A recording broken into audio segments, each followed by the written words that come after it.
चलिए, hello students, so today what we have to going to start today. तो अपन लोग बात कर रहे थे कुछ बेसिक कॉन्सेप्ट्स के बारे में।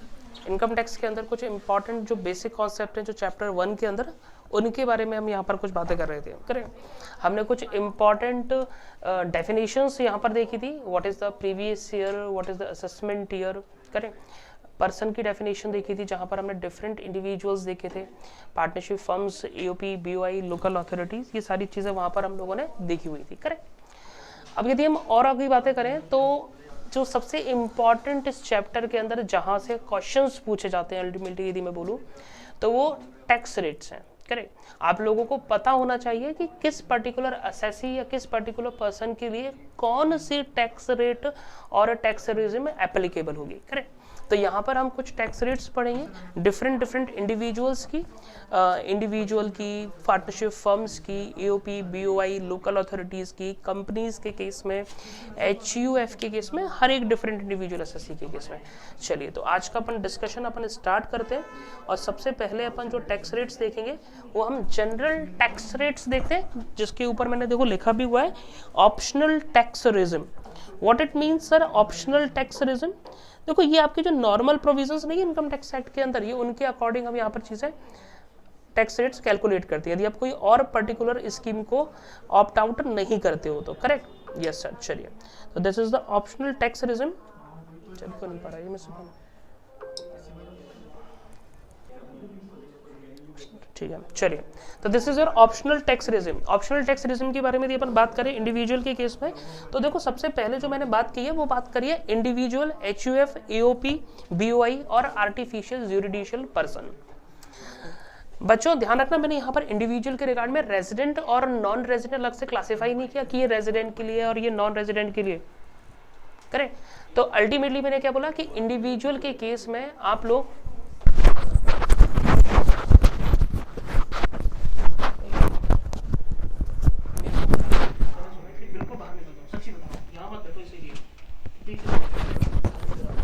बिल्कुल छू चपड़नी, तुम भले पर्दा खुला दो, कोई बिल्कुल मेरे को सुनाई नहीं देनी चाहिए बिल्कुल।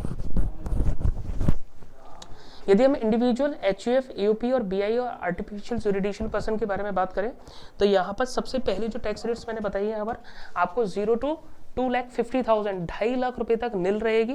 करेक्ट, 2.5 लाख के ऊपर 2.5 लाख से 5 लाख तक 5% और 5 lakh to 10 lakh 10%, 20% and then 30%। Correct, चलिए, तो ये आपके कुछ रेट्स हैं यहाँ पर 5%, 20% एंड 30%। चलिए, तो अप टू 2,50,000 नील रहेगी, 250 to 5 लाख क्या रहेगा आपका 5%, देन 20%, 5 to 10 एंड 10 से ऊपर 30% रहेगी। करेक्ट, बिल्कुल क्लियर हो गया। देखो ध्यान रखना, यहाँ पर कभी भी इंडिविजुअल नॉन रेजिडेंट है ना, उसके लिए यही रेट्स एप्लीकेबल है, ध्यान रखना, क्योंकि मैं यहाँ पर क्लासीफाई नहीं करा। हाँ, आगे जो मैंने अब आपको दी हुई है ना रेट्स, वो सिर्फ रेजिडेंट इंडिविजुअल को अप्लाई होंगी, इस चीज़ का थोड़ा ध्यान रखना। अब देखो, जो सेकेंड स्लैब दी हुई है ना, वो हमारे गवर्नमेंट ने कुछ बेनिफिट्स प्रोवाइड करने के लिए दी हुई है कुछ सीनियर सिटीजन्स को। अब सर सीनियर सिटीजन किसको क्लासीफाई किया जाएगा, तो एक बात समझना, ऐसे व्यक्ति अल्टीमेटली ऐसे इंडिविजुअल्स जो 60 ईयर्स और मोर, करेक्ट, 60 ईयर्स और मोर की एज अटेन कर चुके हैं बट लेस देन 80 ईयर्स है। करेक्ट, मतलब 60 साल से ज्यादा है बट 80 से कम है भी उनकी एज। ओके सर, ऐसे इंडिविजुअल्स को गवर्नमेंट ने थोड़ा सा बेनिफिट दिया है, उन्हें ये बोला है कि देखो आप लोग 2,50,000 का बेसिक एग्जम्पशन हम आपको नहीं दे रहे, हम आपको थोड़ा हायर देते हैं, 3 लाख का बेसिक एग्जम्पशन। करेक्ट, और जब 3 लाख का बेसिक एग्जम्पशन आप लोगों को मिलेगा बच्चों, तो अल्टीमेटली मैं ऐसा बोल सकता हूँ कि 0 to 3 लाख नील हो जाएगी, 3 lakh to 5 lakh 5%, 5 lakh to 10 lakh 20% and then more than 10 lakh is what 30%। This is all that we have to remember. Correct, उसके बाद next sir super senior citizen. Super senior citizen कौन होते हैं? जिनकी एज 80 ईयर और मोर है, correct, during the previous year. उन लोगों के लिए थर्ड कैटेगरीज ऑफ जो स्लैब रेट्स हैं वो आपको अप्लाई की जाएंगी, एप्लीकेबल होंगी। करेक्ट सर, वो रेट्स क्या हैं? तो देखो यहाँ पर जो बेसिक एग्जम्पशन है ना, उसका बेनिफिट्स और ज़्यादा बढ़ा दिया गया आप लोगों के लिए। मतलब अब पता है 0 to 5 लाख तक आप लोग कितना रेट लोगे? आप नील रहोगे, 5 लाख तक आपको कोई टैक्स ही नहीं देना। पर यहाँ एक छोटा सा प्रॉब्लम है क्या, या वो 5% वाली स्लैब ही नहीं मिलती एक्चुअली, या सीधे 20 और 30 वाली मिलेगी, मतलब 5 to 10 lakh 20% and more than 20 lakh is more than ultimately 10 lakh is what 30%, correct sir. तो this is what that we have to remember, ये कुछ इंपॉर्टेंट टैक्स रेट्स हैं जो एप्लीकेबल होंगी। चलिए अब नीचे देखो मैंने एक सर्कुलर दिया हुआ है बच्चों आपको, सर्कुलर नंबर 28/2016। ओके क्या बोलता है, बताइए एक बहुत ही सिंपल सी चीज को क्लैरिफाई करता है। किस चीज को क्लैरिफाई करता है कि यदि किसी इंडिविजुअल की बर्थडे 1 अप्रैल को लाई करती है, सर यदि किसी इंडिविजुअल की बर्थडे 1 अप्रैल 2000 को है, कब है, एक मिनट, कोई इंडिविजुअल है बच्चों और उसकी बर्थडे जो है वो 1 अप्रैल 2023 को है और वो 1 अप्रैल 2023 को 60 ईयर का हो रहा है, ठीक है। अब मुझे ये बताओ क्या 22-23 जो प्रीवियस ईयर निकला है, इस प्रीवियस ईयर में ये हायर बेसिक एग्जामिनेशन का ऑप्शन ले सकता है क्या? अब आप बोलोगे कि सर बर्थडे तो 1 अप्रैल को खत्म हो गई, मतलब 1 अप्रैल 2023 को है, तो मतलब 23-24 में वो 60 साल का हुआ है, मतलब देखा जाए तो 22-23 में तो वो 59 का ही होगा ना, तो उसे फिर हायर बेसिक एग्जामिनेशन का बेनिफिट मिलना ही नहीं चाहिए, करेक्ट, यही बोला था।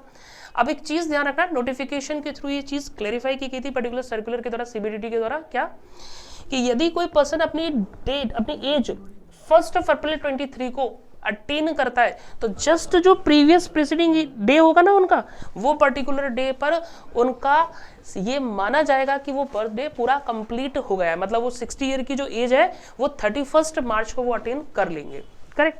तो मतलब यदि देखा जाए तो ये जो 22-23 है ना, इस पर्टिकुलर फाइनेंशियल ईयर में, प्रीवियस ईयर में आपको हायर बेसिक एग्जामिनेशन का बेनिफिट मिल जाएगा। तो बस ध्यान इतना सा रखना इस नोटिफिकेशन में कि यदि किसी बंदे का बर्थडे, किसी भी इंडिविजुअल का बर्थडे 1 अप्रैल को है, तो आपको ये मानना है कि उसने अपना जो बर्थडे है ना, वो जो ईयर है वो जस्ट प्रीवियस डे ही कंप्लीट कर लिया है, करेक्ट, बस इतना सा ध्यान रखना है। ओके सर, चलिए अब देखो इंडिविजुअल की रेट्स तो ठीक है सर, टैक्स रेट्स हमने 3 अलग अलग स्लैब्स देखी इंडिविजुअल की लिए, एक नॉर्मल एक स्लैब देखी थी जिसमें अपन ने देखा था कि 0 to 250 तक अपना एग्जम्प्ट होता है, मैं बोलूँ निल टैक्स रेट होती है, करेक्ट। उसके बाद अपन ने देखा था सीनियर सिटीजन के बारे में, जहाँ मोर देन 60 ईयर आपकी एज है 60 और मोर बट अप टू 80, और फिर अपन ने सुपर सीनियर सिटीजन देखा था जहाँ हम लोगों ने बोला था कि आपकी जो एज है वो मोर देन 80 या 80 से ज्यादा है, करेक्ट, ओके सर। अब देखो इन लोगों के लिए सरचार्ज भी एप्लीकेबल होता है। गवर्नमेंट ये बोलती है पता है क्या, कि यार देखो आप नॉर्मल इनकम कमाओगे में चलेगा, बट जब आप बहुत अब नॉर्मल कमाओगे ना, मतलब बहुत ज्यादा कमाओगे, तो हम थोड़ा सा और एक्स्ट्रा लेंगे आपसे टैक्स। सर ये और एक्स्ट्रा क्यों ले रहे हैं? क्योंकि भाई तुम ज्यादा पैसे वाले हो, तुम ज्यादा इनकम कमा रहे हो। तो गवर्नमेंट ने स्पेसिफाई किया है कि सर आपकी इनकम एक बेसिक लिमिट से जब ऊपर हो जाएगी ना, तो हम आपकी इनकम पे टैक्स तो लेंगे ही लेंगे, उसके साथ सरचार्ज भी लेंगे। सर वो कितनी ज्यादा पर लेते हैं सरचार्ज? तो सुनो अब तुम, बहुत ही सिंपल है। देखो अप टू 50 लाख तक तो हम ये मानते हैं कि भाई आप सरचार्ज के लिए भी योग्य ही नहीं हो, ठीक है, अभी तो आप ठीक है पैसे वाले हो रहे हो, अभी ज्यादा नहीं हुए हो, हाँ।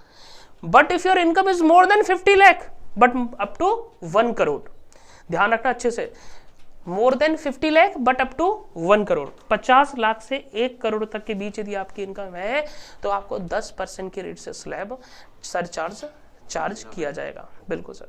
यदि आपकी इनकम बच्चों 1 करोड़ 50 लाख से 1 करोड़ तक है तो 10% है, 1 करोड़ से 2 करोड़ तक है तो 15%, और सर 2 करोड़ से भी ज्यादा है और बट अप टू 5 करोड़ है तो कितना 25%, और सर यदि मान लो आपकी इनकम 5 करोड़ से भी ज्यादा है बच्चों, तो फिर कितना सरचार्ज दोगे? फिर आप दोगे 37%। तो 4 ये रेट है, ध्यान रखना, 10, 15, 25 और 37। 10%, 15%, 25% और 37%, 10%, 15%, 25% एंड 37%। स्लैब की लिमिट्स ध्यान रखना, अप टू 50 लाख तक कुछ भी नहीं देना है आपको सरचार्ज, 50 से 1 करोड़ तक, फिर 1 से 2 करोड़ तक, और फिर 2 से 5 करोड़ तक, and then more than 5 crore तक, सिंपल। अब देखो सरचार्ज लगाते वक्त वैसे कोई समस्या नहीं है, आप लोगों को परेशानी नहीं आएगी, कोई दिक्कत नहीं, बट इसको लगाने का तरीका थोड़ा सा मैं बता देता हूँ, ऐसे ही लगाना। आपको क्या करना है, ध्यान से देना, यहाँ बच्चे गलती करते हैं। देखो if your total income is more then 2 crore, मतलब टोटल इनकम यदि अप टू 2 करोड़ है ना तो आप नॉर्मल तरीके से लगाओ, कोई दिक्कत नहीं है, कोई मैकेनिज्म नहीं है। जैसे सर कैसे, जैसे मान लो यदि आपकी इनकम 1 करोड़ आ रही है तो देख लो अप टू 1 करोड़ तक 10% आ जाएगा। सर यदि आपकी मान लो 2 करोड़ तक आ रही है, 1.5 करोड़ आ रही है तो 20% लगा दो, कोई दिक्कत नहीं है। तो मतलब इसमें तो चलो कोई दिक्कत नहीं है सर, लगा देंगे सर चार्ज, क्या परेशानी है। पर 2 करोड़ से ज्यादा इनकम है ना तो 2 मिनट के लिए रुक जाना और एक चीज चेक कर लेना, क्या कि जो ये आपकी टोटल इनकम दे रखी है ना, क्या इसमें कोई स्पेसिफाइड इनकम भी है क्या। सर ये स्पेसिफाइड इनकम कौन सी होती है, ये क्वेश्चन आएगा आपके मन में। तो देखो स्पेसिफाइड इनकम में मैंने कुछ 2 कैटेगरीज की इनकम स्पेसिफाई की है जिस पर गवर्नमेंट सरचार्ज की रेट को रेस्ट्रिक्ट करती है, गवर्नमेंट सरचार्ज की रेट को रेस्ट्रिक्ट करती है। सर कौन कौन सी रेट है जरा देखना, एक तो है आपका डिविडेंड और एक है आपका कैपिटल गेन। ये 2 बहुत इंपॉर्टेंट इनकम है। कैपिटल गेन कौन सा है, 111A और 112A। सर ये होता क्या है, तो इसके बारे में हम डिटेल में डिस्कशन जब कैपिटल गेन हेड में आपको कराऊंगा तो मैं आपको बताऊंगा। ये स्पेसिफाइड इनकम होती है, स्पेसिफिक रेट ऑफ टैक्स है जो इन पे एप्लीकेबल, उसी से इनको टैक्स आउट किया जाता है, ठीक है। तो इस पर्टिकुलर इनकम पर आपका जो सरचार्ज रहेगा बच्चों वो 15% तक ही रहेगा, मैक्सिमम उससे ज्यादा नहीं हो सकता, ठीक है सर, कोई दिक्कत नहीं है। अब देखो करना क्या है, देखो सर पर बात ये बताओ आप हमें कि यदि 2 करोड़ से मान लो कम होती इनकम, उसमें भी यदि डिविडेंड और कैपिटल गेन की इनकम होती मिली हुई तो कुछ नहीं दिक्कत आती, नहीं कोई दिक्कत ही नहीं, क्योंकि 15% तक तो सब कुछ अलाउड है, पर 15% से ज्यादा नहीं देगा वो व्यक्ति। तो देखो उसके बाद कैसे आप सेग्रीगेट करना प्रोविजन को। यदि आपकी इनकम मोर देन 2 करोड़ है तो पहले तो इनकम को सेग्रीगेट कर दो, डिविडेंड कैपिटल गेन वाली इनकम अलग करो और बाकी की बैलेंस इनकम को अदर कर दो, ठीक है सर। देखो डिविडेंड और कैपिटल गेन, देखो 2 करोड़ से ऊपर है तो सीधी बात है 15% से ऊपर के स्लैब में तो वैसे ही आ गए, 25% में आ गए, पर यहां मैंने बोल दिया कि रेस्ट्रिक्टेड टू 15% आएगा तो इस पर तो सीधा 15% लगा दो, ठीक है सर। सर बैलेंस इनकम का क्या करें, अब चेक करो बैलेंस इनकम कितनी है। यदि बैलेंस इनकम रिमेनिंग इनकम यदि अप टू 2 करोड़ है ना तो 15% आएगी। अब एक सर कुछ काफी सारे बच्चों के लिए मन में डाउट आ रहा होगा, क्या कि सर आप बोल रहे हो कि अप टू 2 करोड़ तक 15% आएगी, पर मान लो यदि इसकी इनकम जैसे 1.5 करोड़ होती है रिमेनिंग इनकम, तो रिमेनिंग इनकम में 1.5 करोड़ होती है तो 1.5 करोड़ के हिसाब से तो फिर इसका क्या नाम है नहीं, ये मान लो, ये मान लेता हूँ अप टू 2 करोड़ है ना, मान लो ये 70 लाख होती रिमेनिंग इनकम, तो ये 70 लाख के अकॉर्डिंग तो सर इस पर 10% लगना चाहिए था टैक्स ऑफ रेट, हाँ कि ना, लगना चाहिए था सर, है ना, बट नहीं लग गया, क्योंकि ये प्रोविजन में जो ये प्रोविजो डाला गया है ना, पता है ये किस तरीके से लिखा गया है, इसमें ये बोला गया है कि यदि टोटल इनकम पर सरचार्ज 15% से ऊपर मतलब 25% यदि आता है तो उसकी वजह से यदि वो डिविडेंड और कैपिटल गेन की इनकम जो है वो रेस्ट्रिक्ट करी गई है 15%, उसकी वजह से यदि इनकम बढ़ रही है ना तो उसे रोक लो, उसके अलावा तो कोई दिक्कत ही नहीं। मतलब नॉर्मली 2 करोड़ तक तो आपको 15% देना ही देना पड़ेगा, आप सीधी भाषा में ये समझ के रखना, करेक्ट, कि 2 करोड़ तक 15% तो है ही है, मतलब मिनिमम 15% तो देना ही पड़ेगा कि आपका 20% 2 करोड़ से ऊपर की इनकम है तो।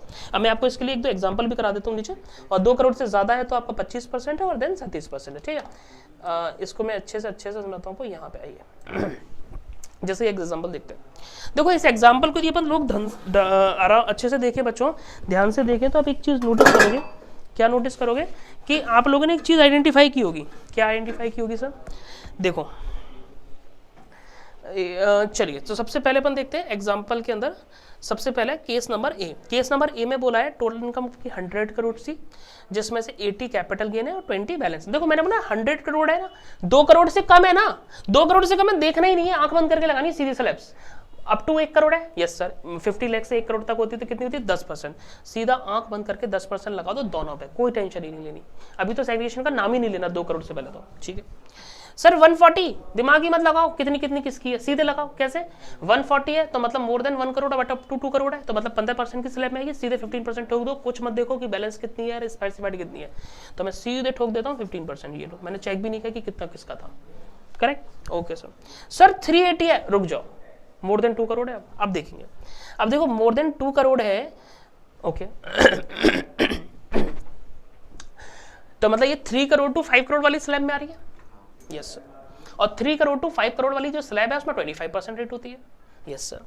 तो सर 25% टैक्स तो होती है, पर हमारे यहाँ पर जो डिविडेंड एंड कैपिटल इनकम है इसकी वजह से बढ़ी है मेन तो ये इनकम, यस सर। तो डिविडेंड एंड कैपिटल वाली इनकम पे तो रेस्ट्रिक्ट कर दो 15%।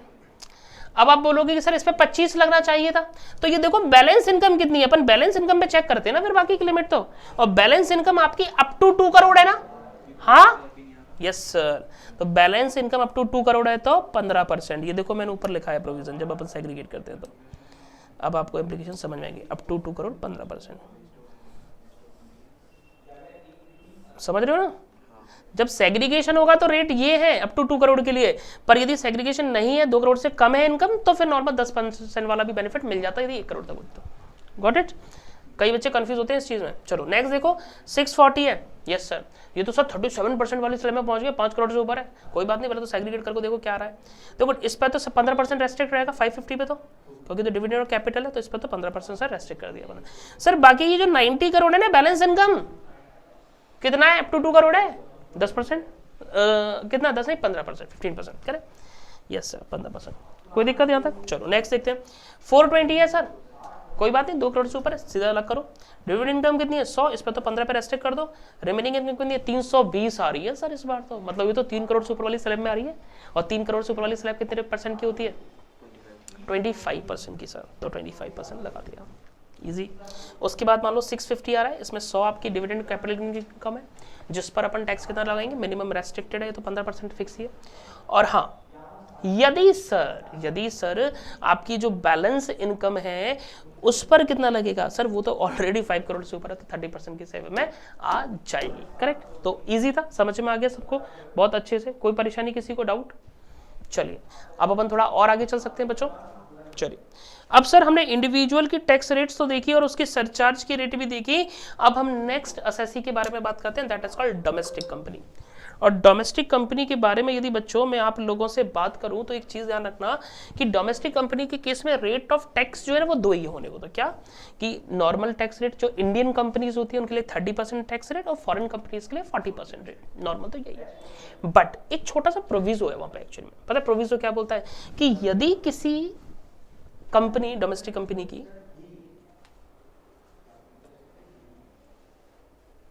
देखो ये मैंने यहाँ पर सेग्रीगेट किया, ये डोमेस्टिक कंपनी के लिए दोनों लाइंस के, ये फॉरेन कंपनी फिर अलग है, ठीक है। तो डोमेस्टिक कंपनी के बारे में क्या बोला कि यदि डोमेस्टिक कंपनी का टर्नओवर या gross receipt in previous year 21-22, नाम ध्यान रखना 21-22 में मोर देन 400 करोड़, मतलब 400 करोड़ या उससे ज्यादा का टर्नओवर है ना आपका प्रीवियस ईयर 21-22 में, तो आपकी जो टैक्स रेट रहेगी वो 25% गवर्नमेंट सब्सिडाइज कर देगी। क्यों? क्योंकि आपने काफी अच्छा जीडीपी में कंट्रीब्यूशन प्रोवाइड किया है, राइट। उसके बाद यदि नहीं है सर तो फिर आपका टैक्स का रेट 30% रहेगा। और फॉरेन के केस में हमेशा 40%, उन्हें टर्नओवर से कोई मैटर नहीं होता है अल्टीमेटली। करेक्ट। चलिए सरचार्ज के रेट के बारे में बात करूं तो बहुत ईजी है, इसमें 2 स्लैब दी गई है, मतलब more than 1 crore up to 10 crore और एक मोर देन 10 करोड़, इस तरीके से। सर 1 करोड़ से ज्यादा बट अप टू 10 करोड़ है तो कितना है सर? डोमेस्टिक कंपनी के केस में 2 रेट्स है, 7%, 12%। 1 करोड़ से 10 करोड़ तक 7% और 10 करोड़ से ऊपर आपका 12%। उसके बाद फॉरेन कंपनी के केस में 2% और 5% है। 2% का जब 1 करोड़ से 10 करोड़ तक के बीच में और 10 करोड़ से ऊपर है तो 5%। तो 2 रेट हो गए 7, 12, 2, 5। डोमेस्टिक के केस में ध्यान रखना 7%, 12% है, फॉरेन कंपनी के केस में 2% और 5% है। करेक्ट। सर ऐसे भेदभाव क्यों? तो ऊपर फॉरेन वाले पैसे टैक्स बहुत ज्यादा दे रहे हैं, 40% से दे रहे हैं, तो सरचार्ज में तो थोड़ा बेनिफिट दो इस वजह से, ठीक है।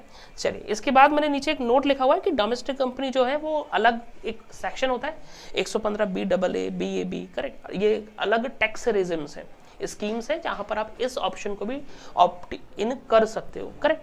तो उन पर्टिकुलर सिचुएशंस में डिफरेंट कंडीशंस हैं, डिफरेंट सरचार्ज की रेट से यूज होती है, वो रेस्पेक्टिव स्कीम के साथ पढ़ाई जाती है, बट वो हम यहाँ नहीं डील करेंगे, वो फाइनल लेवल पे डील किया जाता है एक्चुअली में। तो कंपनी के केस में सिंपल से प्रोविजन बताए, 3 तो टैक्स की रेट बताई, 25, 30 और 40। 25% यदि आपका टर्नओवर 21-22 का 400 करोड़ या उससे ज्यादा का है, और दूसरा अदर केस में, डोमेस्टिक केस में 30% है, फॉरेन के केस में 40% है। टैक्स की सरचार्ज की रेट बोली जाए तो 7%, 12%, 2% और 5% है यदि 1 करोड़ से 10 करोड़, 10 करोड़ से ज्यादा, ठीक है, ये डोमेस्टिक और फॉरेन के केस में। उसके बाद हाँ ये ध्यान रखना कि जो लिमिट बताई है थोड़ी और है देखने में कि सर 21-22 क्या मतलब, क्योंकि नॉर्मली तो अभी हम चॉइस नहीं, वो इसमें स्पेसिफाई होता है ईयर में कि आपको 21-22 का ही देखना है, ठीक है। उसी प्रीवियस, बिल्कुल फिर तो आधार में चाहिए अचीव का। उसके बाद हम next form of kind of SSC के बारे में बात करें। फर्म, एलएलपी, लोकल अथॉरिटीज के केस में इनका टेंशन नहीं है, इनका कोई स्लैब नहीं है, इनको सीधा फ्लैट 30% के हिसाब से टैक्स रेट पे आउट करने दो। इनका सीधा 30% का टैक्स रेट होता है और इनका सरचार्ज का जो रेट है वो, यदि इनकी इनकम 1 करोड़ से ज्यादा है तो 12% का सरचार्ज का रेट एप्लीकेबल रहेगा। ठीक है। उसके बाद कोऑपरेटिव सोसाइटीज के बारे में बात करूं तो कोऑपरेटिव सोसाइटीज के बहुत सिंपल स्लैब है 10, 20, 30। यदि आपकी इनकम, देखो 1 रुपये भी टैक्स देना पड़ेगा इनकम है तो, ठीक है। यदि आपकी इनकम अप टू 10,000 है तो 10%, 10,000 से 20,000 20%, 20,000 से ज़्यादा है तो 30%। बहुत सिंपल टैक्स रेट्स है। इनके लिए भी एक अलग टैक्स रिजिम के अंदर एक सेक्शन लाया गया 115 BAD के अंदर, पर वो सेक्शन आपको पढ़ना नहीं है क्योंकि वो आप डिटेल में यदि फाइनल लेवल पढ़ोगे तो वहाँ पर जरूरत पड़ेगी। कॉमन नोट्स देखो, मैंने कुछ यहाँ पर कुछ कॉमन पॉइंट बताए, इन पर थोड़ा ध्यान देना। क्या बोलते हैं कॉमन पॉइंट्स, लेट्स सी। तो ये कुछ बोलते हैं कॉमन नोट्स कि देखो, एक तो ये बोला इन्होंने कि जो स्पेशल रेट्स हैं वो एप्लीकेबल रहेंगी for the specified income. Sir special rates क्या होती हैं? जैसे मैं बताऊं, अपन ने एक सेक्शन पढ़ा था वो LTCG, वो 111A, 11A कैपिटल गेन जो वहाँ पे छोड़े थे, करेक्ट। उनके लिए क्या है, मैं आगे आपको एक्ट में बताऊंगा, स्पेसिफाइड रेट ऑफ टैक्स की रेट इनकम दे रखी है। जैसे अभी ऊपर मैंने टैक्स क्या लगता है इनकम पे वो तो देख लिया, ऊपर इनकम, कंपनी की इनकम पे कितना लगता है, पर कुछ पर्टिकुलर इनकम ही ऐसी है जिन पर नॉर्मल टैक्स नहीं लगता, उनकी रेट अलग से एक्ट में दी गई है। तो वो यही बोल रहा है कि स्पेशल रेट सिर्फ स्पेशल इनकम को लगेंगी। जैसे लाइक 112, 112A, 111A, ये स्पेसिफाइड सेक्शंस हैं जो कैपिटल गेन में पढ़ेंगे अपन, इनके लिए स्पेसिफिक टैक्स रेट से वही एप्लीकेबल होंगी। The special tax rate of tax have to be applied on the respective component of a total income irrespective of the tax regime। मतलब ये बोल रहा है कि सर हमेशा ध्यान रखना, जो भी आपके टोटल इनकम में जो भी टोटल इनकम में स्पेशल रेट वाली इनकम है ना, उसी पर ये स्पेसिफिक जो रेट है वो अप्लाई होगी। उस पर्टिकुलर टैक्स रेजिम का कोई बेनिफिट नहीं मिलेगा उसमें आपको। मतलब बाकी के प्रोविजन पूरे आप यूज कर सकते हो उस टैक्स रेजिम के, बट वो जो स्पेसिफिक इनकम है उस पर वो स्पेशल वाली ही रेट आप अप्लाई करोगे। बेसिक एग्जाम्पशन विल नॉट, हाँ ये पॉइंट बहुत सारे बच्चे भूल जाते हैं। देखो बेसिक एग्जाम्पशन वाला जो 2.5 लाख की बेसिक एग्जाम्पशन मिल रही थी ना, ये हर इनकम के आगे मिलेगी, बस स्पेसिफाइड इनकम के आगे बेसिक एग्जाम्पशन नहीं मिलेगी। जैसे मैं बताऊं, लॉटरी विनिंग, सट्टेबाजी, ये लोग पीछे बैठे ना, ये बहुत करते हैं इन कामों को। इनके सीधे यदि मान लो जैसे इनकी कोई लॉटरी निकल गई 5 लाख की, तो ये बल्ले बल्ले। बट पता है एक चीज बताऊं, ये किस बल्ले बल्ले बल्ले, क्यों सर 2.5 लाख की बढ़िया बेसिक एग्जाम्पशन लेंगे, 2.5 लाख पे 5% की रेट है, फिर रिबेट मिल जाएगी, कुछ लगेगा ही नहीं। पर ये लोग भूल जाते हैं कि सर स्पेशल रेट वाली इनकम तो सीधे टैक्स देना ही पड़ता है, और फिर इनको समझ में आता है सीधे 30% और देना है सर लॉटरी की इनकम में, और फिर भी 30% TDS भी कटेगा, तो फिर कुछ बचता ही नहीं हाथ में। तो इस वजह से ये ध्यान रखना, ये गलती बिल्कुल नहीं करनी है बेवकूफ़ों वाली। क्या कि बेसिक एग्जेम्पशन का बेनिफिट नहीं लेना है सर, सीधा फ्लैट टैक्स जाएगा स्पेशल रेट वाली ऑफ इनकम्स में। करेक्ट। आगे अपन क्वेश्चंस करेंगे जब बताऊंगा मैं आपको। उसके बाद यदि मैं बात करूं तो थोड़ा सा मार्जिनल रिलीफ के बारे में आपसे बात करता हूं। सर ये मार्जिनल रिलीफ कॉन्सेप्ट क्या बोलता है? बड़ा ही प्यारा कॉन्सेप्ट है। पता क्या बोलता है? कई बार आप लोगों की इनकम जो स्पेसिफिक लिमिट्स है ना, उनसे थोड़ी सी लिटिल बिट मोर होती है, जिसकी वजह से सरचार्ज की रेट एप्लीकेबल हो जाती है। जैसे आपने देखा था ना, कंपनी की इनकम या इंडिविजुअल की देख लो 50 लाख से ऊपर है तो आप 10% स्लैब लगाओगे, बिल्कुल सरचार्ज लगाओगे। मान लो आपकी इनकम 51 लाख है, करेक्ट। अब 51 लाख है तो मतलब 1 लाख रुपए ज्यादा होने की वजह से आपको सरचार्ज एप्लीकेबल हो गया और पूरी इनकम में सरचार्ज दे दिया। तो कई बार ये सरचार्ज पर जो टैक्स कैलकुलेट होकर के आता है, ये टैक्स उस एडिशनल इनकम से भी ज्यादा होता है। तो इंडिविजुअल बोलता है कि भाई आप एक काम करो, ये एडिशनल जो पैसा कमाया यही रख लो आप हमसे, वो कम से कम टैक्स तो मत लगाओ इतना सारा उस छोटे से अमाउंट। मतलब मैंने कमाया 1 और देने 10 पड़ रहे हैं उसके बदले में, ऐसा थोड़ी चलता है। तो उस चीज को रेस्ट्रिक्ट करने के लिए गवर्नमेंट मार्जिनल रिलीफ का बेनिफिट देती है। देखो मार्जिनल रिलीफ हर किसी एप्लीकेबल एसएससी के लिए, हर एप्लीकेबल एसएससी, मतलब जहां सरचार्ज आ रहा है ना पिक्चर में और इस तरीके का केस आ रहा है कि little bit more then income, तो उस सिचुएशन में आप ये जो रेट लगा दोगे, मतलब ये मार्जिनल रिलीफ वाला कॉन्सेप्ट यहाँ पर लगा दोगे। मार्जिनल रिलीफ वाला कॉन्सेप्ट बोलता क्या है तो देखना, it is applicable to the all assessees where surcharge is applicable if the income little bit more than 50 lakh, 1 crore, 2 crore, 5 crore, 10 crore, क्योंकि अलग अलग एसएससीज के लिए अलग अलग लिमिट होती है। यदि आपकी income little bit more then limit है तो आप सरचार्ज का कॉन्सेप्ट लगाओगे। अब देखो वहां टैक्स का पे आउट कैसे करोगे, तो मैक्सिमम टैक्स जो आपको देना है वो कितना देना है, जो भी जैसे लाइक आपको इनकम दे रही है 1 करोड़ 1 लाख, तो जो भी वो लिटिल बिट मोर देना है उसे उड़ा दो, जो बेसिक बची, तो टैक्स ऑन 50 लाख, 1 करोड़, 2 करोड़, 5 करोड़, 10 करोड़, जो भी रेस्पेक्टिव इनकम आती है, प्लस वो जो एक्स्ट्रा अमाउंट दे रखी है इनकम की, वो बस इतना एक्सट्रीम टैक्स ले सकते हो आप हमसे। तो मार्जिनल रिलीफ क्या हो जाएगी, जो भी आपका total tax minus maximum tax. मैं भी आपको एक एग्जांपल के थ्रू इसे निकाल के बताता हूँ, लेट्स ट्राई टू अंडरस्टैंड। जैसे बच्चों ध्यान देना, ये एक इनकम दे रखी है फर्म की, कितनी इनकम दे रखी है आपको, टोटल इनकम दे रखी है फर्म की 1 करोड़ 1 लाख, 1 करोड़ 1 लाख आपको इनकम दे रखी है। अब सर आपको याद होगा फर्म के केस में सरचार्ज लगता था, यदि उसकी इनकम 1 करोड़ से ज्यादा होती थी तो यस सर 12% की रेट से सरचार्ज लगता था। अब मुझे एक बात बताओ, यहाँ पे सिर्फ 1 लाख रुपए एक्स्ट्रा बढ़ने की वजह से सरचार्ज एप्लीकेबल हो गया कि नहीं हो गया, तो मतलब यहाँ एमआर का कॉन्सेप्ट आ जाएगा। तो पहले तो मैं नॉर्मल टैक्स निकालता हूँ, जैसे मैं सबसे पहले क्या निकालता हूँ, टोटल जो आपकी इनकम है 1 करोड़ 1 लाख पे 30% की रेट होती है फर्म के केस में, तो अपन ने लगाया तो वो आ गया 30,30,000, ठीक है सर।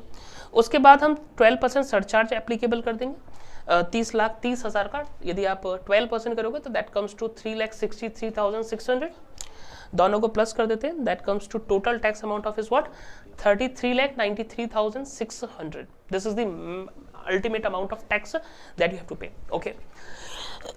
पर मार्जिनल रिलीफ पिक्चर में आएगी और हमारी मार्जिनल रिलीफ वाला कॉन्सेप्ट ये बोलता है कि मैक्सिमम टैक्स पता है कितना पे करोगे, वो जो टोटल जो आपकी जो स्पेसिफिक जो लिमिट है उस पर टैक्स निकालो पहले तो देखो वो लिमिट यहां पर कितनी होगी 1 CR,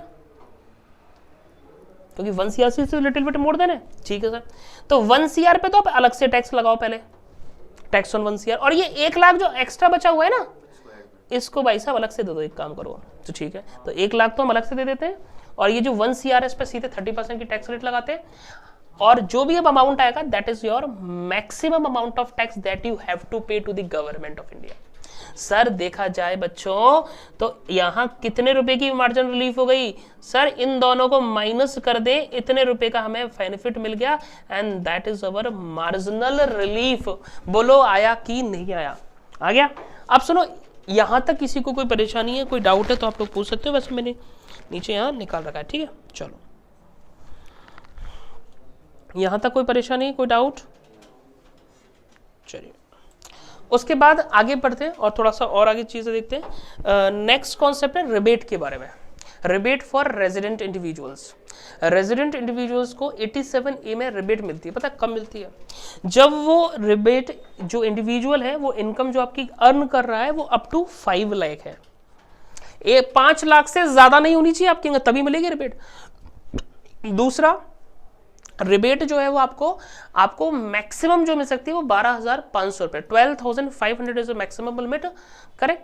और जो भी अमाउंट ऑफ टैक्स आपने पे आउट करी है, correct, whichever is lower that is the amount of a rebate that you have to receive here, correct. तो इसका थोड़ा सा ध्यान रखना। बस इसमें एक चीज ध्यान रखना, अभी क्या है, एक आपकी डिफॉल्ट जो टैक्स रिजिम लाई गई है इंडिविजुअल्स के केस में 115BAC, अभी मैं उसे डिटेल में डिस्कस करूंगा बाद में। उस स्कीम के अंदर यदि आप टैक्स पे आउट कर रहे हो तो आपकी रिबेट थोड़ी चेंज हो जाएगी, वहां फिर 12,500 की जगह पर आपकी जो रिबेट है वो 25,000 अमाउंट रुपीज हो जाएगी, करेक्ट। तो इसको थोड़ा सा ध्यान रखना है आपको, चलिए। और एक छोटी सी चीज, कई बार बच्चे गलती कर देते हैं, ध्यान रखना, ये जो रिबेट अंडर सेक्शन 87A ये हमेशा HNEC से पहले ली जाती है। कल ही मैं एक बच्चे को क्वेश्चन करा रहा था, उसने यही गलती कर रखी थी, उसने जो ये ऊपर टोटल टैक्स निकालते हैं ना, वहां पर वो HNEC भी लगा दिया था। नहीं, हेल्थ एंड एजुकेशन सेस बिल्कुल लास्ट में लगाना, सारी एमआर वेमआर एग्जेम्पशन रिबेट सब ले लाने के बाद सबसे लास्ट में। तो इसलिए रिबेट जो है वो HNEC health and education cess को लगाने से पहले मिलती है। HNEC बिल्कुल सारी चीजें, मतलब HNEC बिल्कुल लास्ट का पार्ट है। एंड हाँ, ये बहुत इंपॉर्टेंट है, ये भी बच्चे भूल जाते हैं कि 87A की रिबेट पता है हर इनकम के अगेंस्ट में मिलती है एक्सेप्ट वन